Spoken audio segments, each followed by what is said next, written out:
Society के बीच में लड़ाई झगड़ा चल रहा है और आप एक स्टूडेंट हैं, क्या करेंगे सर? रील बनाएंगे? कैसा होगा? आप झगड़े को छुड़वाएंगे ताकि सोसाइटी में लॉ एंड ऑर्डर बना रहे। सो यहां पे ये प्रोसेस ऑफ थॉट बोलता है that law is a social phenomena. दो लोग मोहल्ले में लड़ रहे थे, एक ने दूसरे को लोहे की रॉड से मारा, जिसको रॉड से मार पड़ी उसने ईंटा उठा के दे मारा। जिसने रॉड से मारा था उसकी तो रॉड कंधे पे लगी, ऐसे सिर झुका लिया, उसके कंधे पे फ्रैक्चर आया और सिर पे उसने ईंटा मार दिया। वो कश्मीर का पत्थरबाज था, दूर से पत्थर फेंक लेता तो यहाँ पे तो फेंक लिया होगा। अब जो मर गया उसके परिवार वालों ने केस कर दिया। ये बोलेगा मेरे को लोहे की रॉड से मारना की कोशिश की गई थी, मैं भी तो मर सकता था। आप मर सकते थे ना, वो मर गया है, ठीक है मर गया तो मेरा कोई इंटेंशन थोड़ा था, इनिशिएट तो उसी ने किया था। हम सेल्फ डिफेंस में छूट जाएंगे, सेल्फ डिफेंस में छूट जाएंगे। पहले अगर आपने पत्थर उठाया और वो मर गया तो आपके ऊपर मर्डर का केस लग जाएगा। Sociological school.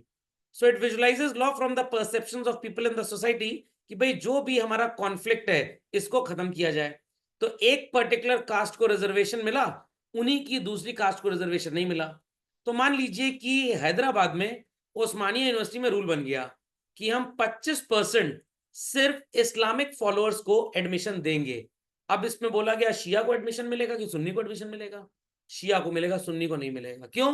अब कोर्ट में बात चली गई कि भाई अगर ऐसा होगा तो हमारी सोसाइटी में कॉन्फ्लिक्ट आ जाएगा। Is that understood? तो ऐसे नियम कायदे कानून बनाए जाएं जिससे सोसाइटी में एटलीस्ट कॉन्फ्लिक्ट ना आए। तो that is called as what? Sociological law. तो अगर इंटरकास्ट मैरिज सोसाइटी को पसंद नहीं है और जो बच्चे इंटरकास्ट मैरिज करते हैं, ऑनर किलिंग हो जाती है। अंदर अंदर माँ बाप बहुत खुश होते हैं, अच्छा है गया कर लिया शादी, मेरा करोड़ों बचा कम से कम। बट कुछ बैकवर्ड एरियाज में ऑनर किलिंग होती है। तो इसके ऊपर कानून बन गया कि अगर आपकी एज ऑफ मेजोरिटी हो चुकी है 21 साल की और आप शादी करने के लिए लायबल हैं और सॉरी एलिजिबल हैं और किसी ने आपको जबरदस्ती शादी नहीं करवाई तो आपके खानदान वाले आपका कुछ नहीं कर पाएंगे।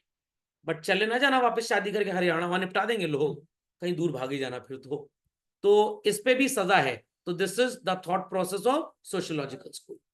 तो यहाँ के फॉलोअर्स ने क्या बोला कि भाई लॉ किसके लिए बनाया जाता है? सोसाइटी की नीड्स के लिए। लॉजिक समझ में आ गया? सड़क के बीचों बीच कुछ जाहिल गाड़ी खड़ी कर देंगे अपनी, मेरी नीड है, मेरे यहाँ जन्माष्टमी है, फिर गणेश जी आए हैं तो गणेश जी की मूर्ति खरीदने जाना है। अब तो गाड़ी सड़क के बीच में थोड़ी खड़ी करोगे, पार्किंग में लगाओ, नहीं तो हम चालान काट देंगे। हमारी नीड है, हम सड़क के बीच में गाड़ी खड़ी करेंगे। तो दिस इज रॉन्ग। सो ये फिलोसफी बेसिकली सोशल और लीगल रिफॉर्मर्स को एक अप्रोच देती है। और हमारे रॉस्कोए पाउंड साहब ने, एक अमेरिकन जूरिस्ट थे, इन्होंने इसको यूएस में काफी प्रोपोगेट किया।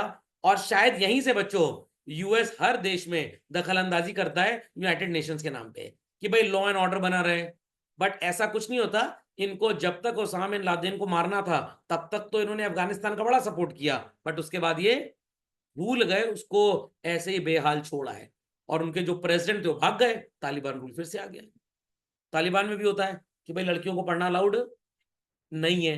Got it clear? अब ऐसा क्यों है मेरे को पता नहीं, जाहिल टाइप के हैं, खैर बोलो। Got it clear? बट वहां पे एक रूल ये भी है कि इफ अ लेडी गर्ल और women has to walk on the road किसी मेल के, ये रूल मेरे को थोड़ा अच्छा लगता है। क्यों? पता लगा उस लड़की गुस्सा के दो चार कंटाप मार दी किसी को, मेल पर्सन रहेगा तो उसको पकड़ लेगा उसका भाई पति कुछ भी कि भाई इन लोग को छोड़ दो, ये रूल सही है, कम से कम दूसरे लोग मार खाने से बच जाएंगे। समझ में आ गया? तो ultimately we have multiple features for this as well children. पहला फीचर है कि भाई जो सोशियोलॉजिकल लॉ है ये एक्चुअली लॉ का फंक्शन है। ऐसे कानून बनाए जाए जो सोसाइटी को अपग्रेड करे। वो हमारे कंट्री में लिखा है ना कॉन्स्टिट्यूशन में, कोई डिस्क्रिमिनेशन नहीं होना चाहिए। Discrimination, right to live with dignity होना चाहिए। This is what? Sociological component of law. Law is a social institution for social need. कहने का मतलब कानून सिर्फ ऐसा ना हो कि जिसने गलती की उसको मुआवजा दिलवा दो, नहीं तो कुछ लोग यहां पे कानून को गलत तरीके से यूज करेंगे। मान लो, बुरा मत मानेंगे कोई भी लोग, कुछ लड़कियों ने ठान ली है कि मैं शादी करूंगी, 3 साल बाद डाइवोर्स फाइल करूंगी, फिर शादी करूंगी, फिर 2 साल बाद डाइवोर्स, फिर शादी करूंगी, फिर 4 साल बाद डाइवोर्स। धंधा बना लिया शादी को, दुकानदारी चल रही है शादी में। Is that clear? तो यहां पे गर्ल्स के अगेंस्ट भी रूल्स बनाए जाएंगे ताकि वो इस तरह से कानून को अननेसेसरली यूज ना करें। Law is a tool to balance the conflict in the interest of the society, right to education act. 6 से 14 साल के बच्चे जो नॉन क्रीमी लेयर को, पुअर कम्युनिटी को बिलोंग करते हैं, उनको स्कूल में फ्री में पढ़ाया जाएगा। अगेन ये RTEB क्या है हमारे देश में? It is sociological law.